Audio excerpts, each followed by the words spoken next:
tidak mimpi-mimpiku. Bismillah, Assalamualaikum warahmatullahi wabarakatuh. Waalaikumsalam warahmatullahi wabarakatuh. Selamat pagi teman-teman.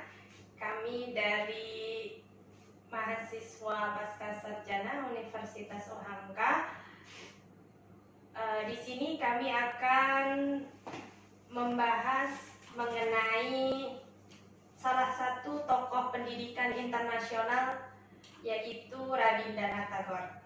Nah, pada kesempatan kali ini kita telah menghadirkan satu narasumber dari kelompok kami, yaitu Ibu Nova Nahdianti. Sebelum itu kita sapa dulu Ibu Nova Nahdianti. Selamat pagi Ibu Nova. Pagi, ya Kakak Yunda, terima kasih udah diundang. Ya, baik. Sehat Kakak Nova? Alhamdulillah sehat. Kak Yunda gimana kabarnya, sehat? Ya, alhamdulillah saya juga sehat. Baik, untuk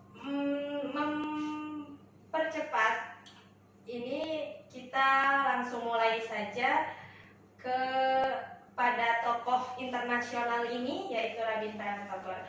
Nah, mengenai tokoh pendidikan ini, mungkin sebagian orang sudah ada yang mendengar atau mungkin bahkan sudah mengenal siapa itu Rabindranath Tagore, tapi mungkin sebagiannya lagi atau beberapa orang mungkin belum mengenal, atau ini menjadi pertama kalinya buat mereka untuk mengetahui siapa itu Rabindranath Tagore. Kalau boleh tahu dari Ibu Nova, Rabindranath Tagore itu siapa sih? Ya baik, terima kasih Kak Yunda. Rabindranath Tagore ini awalnya dikenal ya, beliau pernah mendapatkan penghargaan Nobel di November 1913. Beliau lahir itu di bulan Mei 1861 dan beliau lahir dari keluarga Brahmana Bengali yang ada di India, termasuk salah satu kasta yang disegani di sana. Dan beliau itu terkenal sebagai seorang sastrawan, seorang penyair, kemudian filsuf, seniman, dan juga yang paling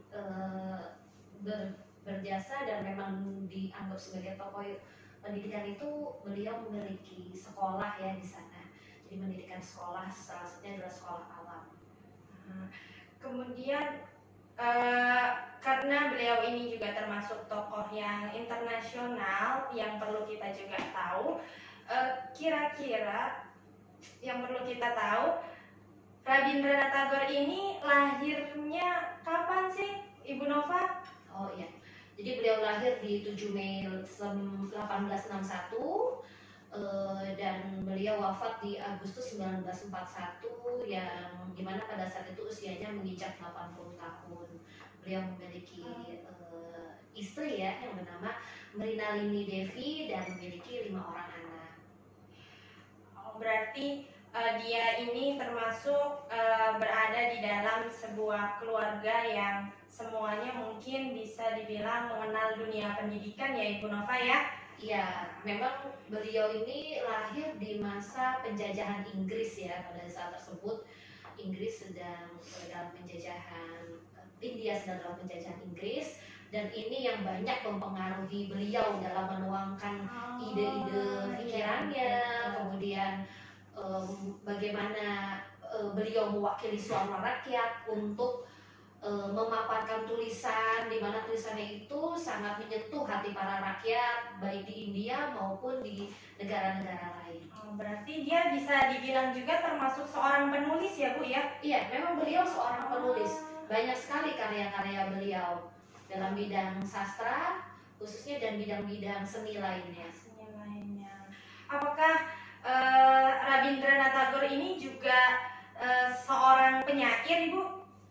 Iya, beliau tadi sudah saya sampaikan juga sebagai seorang sastra ya, banyak karya sastra beliau, baik itu penyair, baik itu drama, sajak, puisi, bagaimana dia menyampaikan tulisan-tulisannya tentang ketidakadilan, tentang kondisi sosial, bahkan beliau juga menciptakan lebih dari 2000 musik Wah, banyak yang juga bisa tuh, ya. yang bisa masuk ke semua lapisan masyarakat, baik itu kasta Brahmana maupun untuk kasta atau semua masyarakat umumnya yang ada di India. Nah, berarti ibaratnya ini dia menciptakan sebuah syair ini sebagai salah satu Media untuk menyampaikan betul. pemikirannya kepada masyarakat, ya Bu, Iya, ya. betul. Sampai akhirnya nanti semuanya itu mendorong bagaimana perannya nanti itu untuk perjuangan, kemudian nanti untuk pendidikan bangsanya. Berarti beliau ini termasuk tokoh yang hebat dan keren ya Bu, ya. Iya. Kemudian karena bukan hanya di India ya, jadi beberapa bukunya itu juga diterjemahkan di berbagai bahasa, puluhan negara gitu yang menerjemahkan bukunya, dan beliau sangat cepat terkenal di dunia barat. wah, Karena kan mungkin dulu masih terbatas ya, belum terlalu banyak gitu. Jadi beliau itu melintasi benua, ceramah, tur ke negara-negara Asia, negara-negara Eropa, ke Amerika. Jadi untuk India sendiri, beliau itu merupakan suara warisan spiritual buat India. berarti benar-benar salah satu tokoh dunia ya Bu, ya. Iya. Kemudian kalau misalnya setelah berbagai kita bicara tentang dia seorang penyair dan lain sebagainya, kenapa sih beliau juga disebut sebagai bapak pendidikan? Oke. Yang tadi sempat saya singgung gitu sedikit ya. Jadi beliau ini menempuh pendidikan ya. Dia di usia 11 tahun itu dari sejak kecil. Jadi historinya beliau sejak kecil itu di usia 11 tahun dia telah selesai belajar untuk homeschooling. Kalau dulu mungkin belajarnya di rumah dibimbing oleh sang ayah. Kemudian ada upacara khusus di mana di usia-usia tertentu itu sudah masanya untuk menempuh pendidikan yang lebih jauh. Jadi beliau berkelana bersama sang ayah, meninggalkan Kalkuta itu di tahun 1873 untuk melakukan perjalanan. Wah, berarti masih sangat muda ya? Iya, beberapa bulan gitu ya, mengunjungi beberapa tempat sampai dengan ke mulai dari Santiniketan, Amritsar sampai ke Dalhousie. Nah, di sini beliau tuh belajar sejarah, belajar ilmu perbintangan, astronomi, kemudian belajar pengetahuan modern, belajar bahasa Sanskerta, dan dia benar-benar juga ikut mendalami karya sastra klasik dan Kalidasa. Jadi itu inspirasi-inspirasi. Karena memang beliau ini bercita-cita menjadi seorang pengacara awalnya. Wah, ternyata. Iya. Jadi dari India, beliau masuk ke sekolah umum di Brighton, Inggris pada tahun 1878. Masya Allah. Dan kemudian beliau melanjutkan ke University College London di tahun 1880, tapi harus kembali ke Bengali karena kondisi keluarga ya, orang tua beliau menjodohkan beliau untuk menikah dengan calon istrinya, sehingga walaupun beliau sudah kuliah tapi beliau kembali tanpa gelar sarjana. Wah, keren banget ya ternyata Rabindranath Tagore ini. Kemudian kalau si Rabindranath Tagore ini menjadi bapak pendidikan, kan nggak mungkin ya Bu kalau misalnya cita-cita itu atau keinginan itu tiba-tiba tuh datang aja gitu atau muncul seketika. Pasti itu kan ada waktu atau mungkin dari kecilnya impian itu tuh sudah ada di dalam jiwanya si Rabindranath Tagore ini. Kira-kira keinginan seperti apa sih si Rabindranath Tagore ini terkait dengan pendidikan? Iya, jadi dengan kondisi penjajahan ya yang berada di sana, di mana pemerintahan Inggris menduduki India, jadi beliau ingin salah satunya untuk merdeka itu adalah diisi dengan pendidikan. Nah, dari pendidikan ini beliau mencoba membuat sekolah percobaan Ya. Santiniketan tadi. Jadi Santiniketan itu adalah sebuah sekolah yang menggunakan konsep ruang terbuka, alam bebas, sehingga murid bisa mengeksplor bagaimana pelajaran-pelajaran yang diberikan oleh beliau tanpa batasan-batasan yang ada seandainya itu dilakukan di dalam kelas. Baik Ibu, setelah tadi kita membicarakan tentang Santiniketan, Ya. boleh tidak ya di-share tentang sejarah berdirinya Santiniketan ini? Oh iya, baik. Jadi Santiniketan ini merupakan kota pendidikan di India. Sekolah ini adalah buah dari pemikiran Rabindranath Tagore yang didirikan di tahun 1863, yang tujuannya itu adalah mewujudkan pendidikan tanpa batas-batas ruang kelas. Begitu. Iya, jadi Santiniketan ini berkembang dengan munculnya Universitas Visabharati di tahun 1921 gitu. Jadi bukan hanya pendidikan sekolah, tapi juga ada didirikan juga universitas di sana.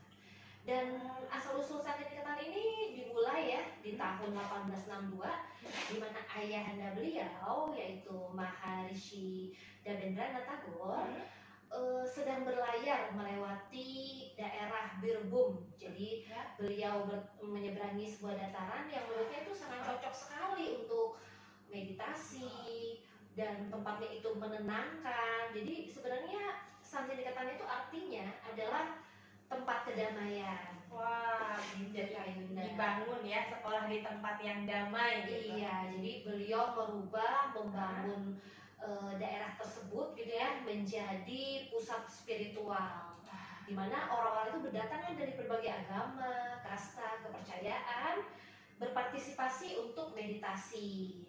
Dan di tahun 1901 ya, beliau itu mendirikan sebuah sekolah eksperimen di Santiniketan dengan 5 murid dan 5 guru juga. Jadi jumlah murid dan jumlah gurunya itu sama ya. Iya, betul. Dan dia di sana itu menanam awalnya namanya Brahmacharya Ashram, dengan lokasi ya alam terbuka. Sekolah tersebut tuh kombinasi pendidikan terbaik antara budaya barat, di mana sebelumnya beliau memang pernah menimba ilmu gitu ya, di Inggris, kemudian dengan pendidikan tradisional yang ada di timur. Dan kurikulumnya juga berhubungan dengan seputar alam, bagaimana dengan konsep udara terbuka, karena beliau sangat ingin murid-murid merasa bebas daripada menjalani lingkungan pembelajaran yang bebas, tidak seperti di kelas atau kelas formal. Begitu. Berarti setelah mendirikan sekolah Santiniketan itu, pasti di dalam sekolah itu ada sebuah kurikulum yang diciptakan di sana ya Bu ya. Iya, betul. Mungkin apakah kurikulum yang dibuat di dalam sekolah Santiniketan itu? Ya, jadi ada 3 ya dari berbagai perubahan atau filosofi yang Tagore lakukan. Beliau ada melakukan yaitu yang pertama pendidikan di ruang terbuka, seperti yang tadi saya sampaikan, bahwa pembelajaran itu seharusnya terpusat pada alam, bukan dengan kelas-kelas yang diadakan formal, tapi kelas-kelasnya dilakukan di ruang terbuka atau disebut open air education. Beliau kurang setuju tuh dengan kondisi ruang kelas yang terbatas oleh dinding, karena menurut beliau itu mencerminkan pemikiran yang terkekang oleh batasan-batasan. Iya. Dan Tagore juga percaya bahwa pendidikan di ruang terbuka itu bisa mengeksplor, menghargai alam, mengapresiasi keindahan tumbuhan di sekitar, kemudian menikmati keragaman fauna. Juga kita akan menghormati tuh perubahan alam dan musim-musim yang terjadi. Iya, betul ya. Iya. Jadi lebih bebas istilahnya ya. Iya, jadi sekolahnya tuh bisa di bawah pohon-pohon rindang, Kak. Jadi murid sama guru itu juga sangat interaksinya rileks, benar-benar bergabung dengan alam, dan menggunakan transportasi yang masih konvensional ya, masih seperti itu. Kemudian yang kedua itu pembelajarannya melalui 5 indera. Jadi kita memang optimalisasi 5 indera, filosofi pendidikan Tagore itu beliau beranggap bahwa panca indera itu sama pentingnya dengan perkembangan kognitif, termasuk musik, literatur, seni tari, drama itu mendapatkan perhatian besar di sekolah Santini Ketan ini. Dan para pelajar didorong untuk menghasilkan karya dalam bentuk tulisan, dalam bentuk gambar, majalah. Jadi murid-murid itu diajak untuk mengembangkan ide-ide mereka melalui lukisan dan seni rupa, serta ada beberapa seniman dan penulis yang juga ikut berkunjung ke sekolah Santini Ketan ini gitu. Dan beliau memang mengundang beberapa seniman dan cendekiawan dari berbagai daerah di India dan dunia untuk berbagi pengalaman dan memberikan nilai-nilai mereka kepada pelajar-pelajar yang ada di Santini Ketan. Kemudian yang ketiga Kak Yunda, ini adalah kurikulum yang menyatukan. Jadi dalam muatan kurikulum ini Tagore menekankan pendekatan fokusnya tuh pada persatuan. Iya, persatuan. Jadi beliau berpendapat bahwa belajar tentang bangsa yang menaklukkan perang dan mendominasi bangsa lain, lebih baik siswa diprioritaskan untuk mempelajari peristiwa-peristiwa penting dalam sejarah yang menentukan batasan sosial, agama, serta mempersatukan bangsa-bangsa. Ya, pendekatan ini fokusnya pada gerakan perubahan yang terjadi di berbagai belahan dunia. Jadi bagaimana menyatukan kelompok masyarakat, seperti kita ketahui ya, di India itu kan memiliki kasta yang berbeda-beda, ragamnya banyak. Betul. Jadi bagaimana dengan keberagaman itu bisa tetap menciptakan kesatuan. Baik Ibu, setelah tadi kita membicarakan tentang sekolah Santini Ketan yang didirikan oleh Rabindranath Tagore, kemudian juga sebelumnya kita sudah membahas bahwa si Rabindranath Tagore ini adalah seorang yang banyak karyanya. Dia juga seorang filosof, kemudian dia juga seorang penyair, dia juga seorang sastrawan. Apa saja sih Bu karya-karya yang dihasilkan oleh seorang Rabindranath Tagore? Ya, baik. Jadi banyak sekali sebenarnya karya-karya dari beliau ya. Beliau sangat produktif dalam menerbitkan karya-karya. Seperti kita ketahui bahwa mulai mendapatkan Nobel itu di 1913 bulan November. Jadi selain seorang sastra, beliau menghasilkan termasuk puisi, esai, cerita pendek, catatan perjalanan, di mana beliau mengelilingi berbagai benua, Asia, Eropa, Amerika. Kemudian juga beliau membuat cerita drama yang memang di zamannya itu sangat terkenal ya, dan beberapa ribuan lagu. Jadi ada novel, di sini juga beliau membuat novel hasil karya tersebut, termasuk dengan judul Caturangga, Shesher Kobita, Syaodai, dan Nokadubi. Di mana novel-novel ini bercerita tentang kebangkitan nasionalisme di India, kemudian terorisme dan semangat keagamaan. Karya lainnya itu ada juga non-fiksi, seperti bagaimana beliau membuat karya tulis tentang topik sejarah di India, yang bercerita tentang bagaimana surat dari Eropa, kemudian Manusia Dormo, yaitu tentang agama manusia. Dan beliau menciptakan lebih dari 2000 lagu. Nah, di sini menarik nih Kak Yunda. Jadi satu-satunya orang di dunia yang menulis dan menciptakan 2 lagu kebangsaan untuk 2 negara, itu beliau yang menciptakan. Iya, betul. Beliau menciptakan untuk negara India dan juga menciptakan lagu kebangsaan untuk negara Bangladesh. Wah, berarti benar-benar teruji ya hebatnya ya. Iya, masih banyak lagi karya-karyanya. Jadi beliau itu menggambar, melukis, seni pahat, bahkan pamerannya itu menuai sukses di seluruh daratan Eropa. Berarti jiwa seninya juga ada ternyata ya. Sangat, karena beliau memang diawali dengan seorang sastrawan. Jadi drama, teater gitu ya, itu banyak yang terkenal di negaranya maupun di luar. Kemudian beliau juga memiliki masa produktif itu ya, sejak 1891 sampai dengan 1895 itu beliau membuat cerpen, kumpulan cerpen yang sangat banyak, yang dikemas dalam 3 volume gitu ya, merupakan kumpulan karya cerita dari sekitar 84 karya. Begitu. Iya, ada lagi juga sajak, puisi, itu variasinya sangat sangat banyak, baik dari klasik formal, gaya jenaka, penuh hayalan maupun riang gembira. Dan ini meneruskan apa yang didirikan oleh Pujangga Vaishnava pada abad ke-15 sampai dengan abad ke-16. Nah, ini yang di bidang pendidikan khususnya Kak Yunda, Iya. beliau mendirikan beberapa sekolah alam yang berada di alam dan juga mendirikan universitas di Santiniketan. Berarti benar-benar tokoh dunia banget ya Bu ya. Sangat-sangat banyak karyanya, kemudian populer juga pastinya ya. Iya, betul. Setelah tadi membicarakan juga tentang karya-karyanya dan dia juga ternyata sering berpergian atau berkunjung ke berbagai negara. Pernah nggak sih Bu Rabindranath Tagore ini berkunjung ke negara kita tercinta ini, Indonesia?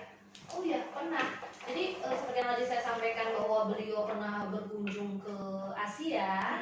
Nah, di sana beliau melakukan keliling ya dari satu negara ke negara lainnya, termasuk negara kita Indonesia. Dan salah satu perjalanan yang terpenting itu bahkan dilakukan di 1926. Wah, sudah lama. Iya, sampai dengan 1927.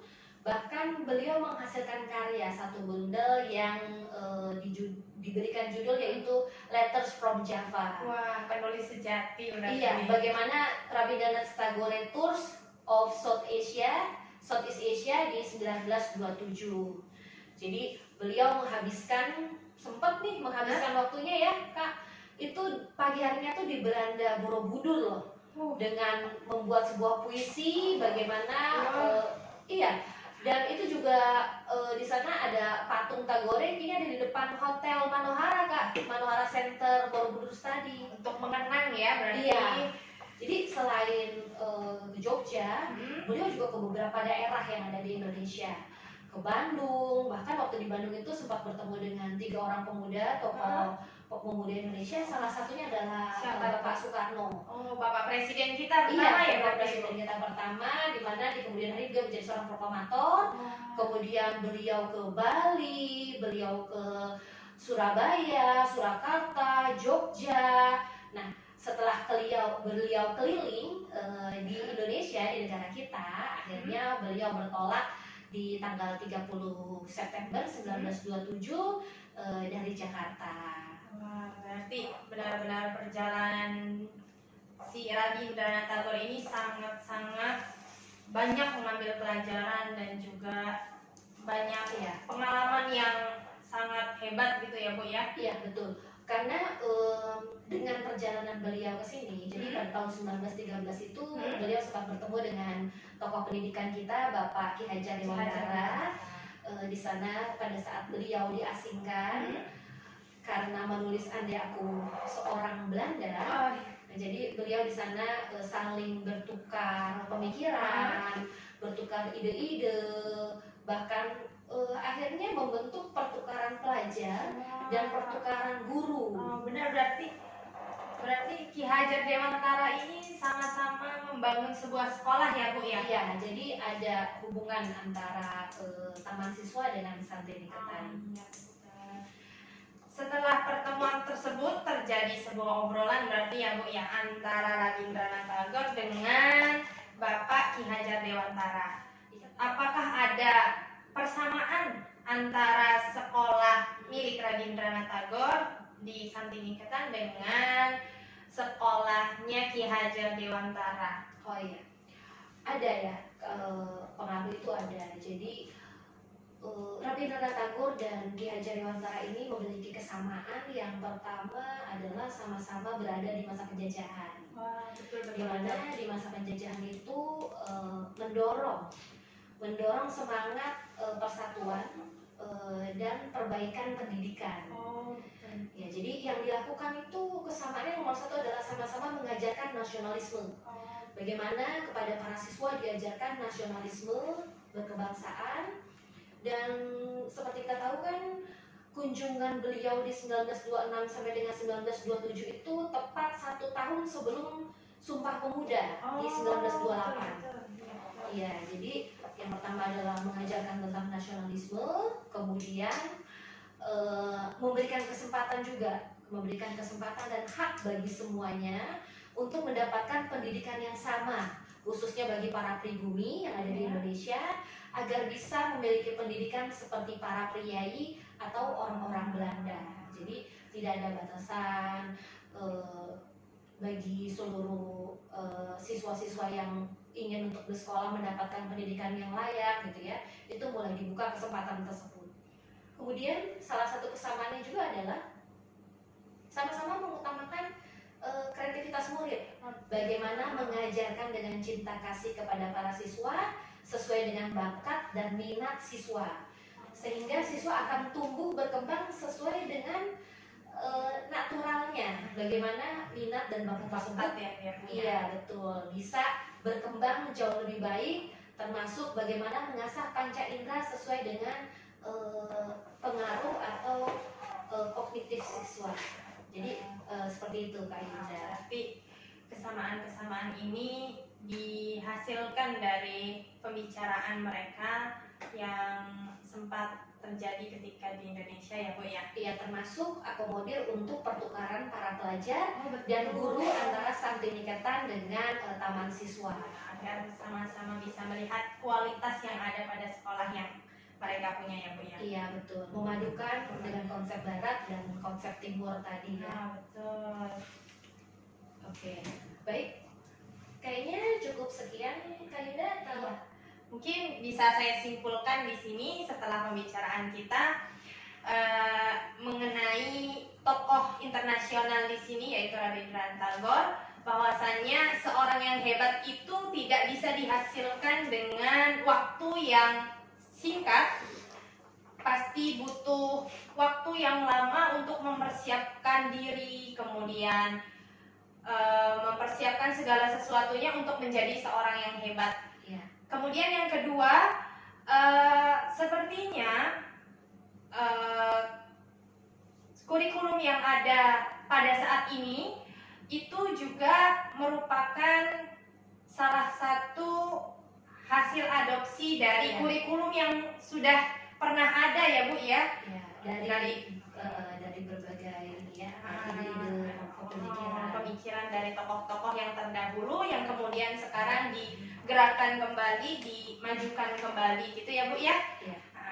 Terus yang satu lagi nih, salah satu yang saya garis bawahi juga sempat terpikir oleh saya, berarti seorang yang hebat itu dengan sendirinya nanti mereka akan berkumpul atau akan sama-sama menemukan teman-teman yang hebat juga berarti ya Bu ya? Iya, bahwa mereka berjuang bukan hanya dengan senjata ya, tapi dengan tulisan, dengan hasil karya, itu yang bisa nanti digunakan atau bermanfaat untuk generasi berikutnya. Ya, alhamdulillah sudah selesai pada kesempatan kali ini. Terima kasih Bu Nova atas materinya hari ini. Terima kasih. Mungkin cukup sekian. Manusia-manusia kuat, itu kita. Jiwa-jiwa yang kuat, itu kita. Manusia-manusia kuat, itu kita. Jiwa-jiwa yang kuat, itu kita. Kau bisa hitamkan putihku, kau takkan gelapkan apapun. Kau bisa runtuhkan jalanku, kan ku temukan jalannya.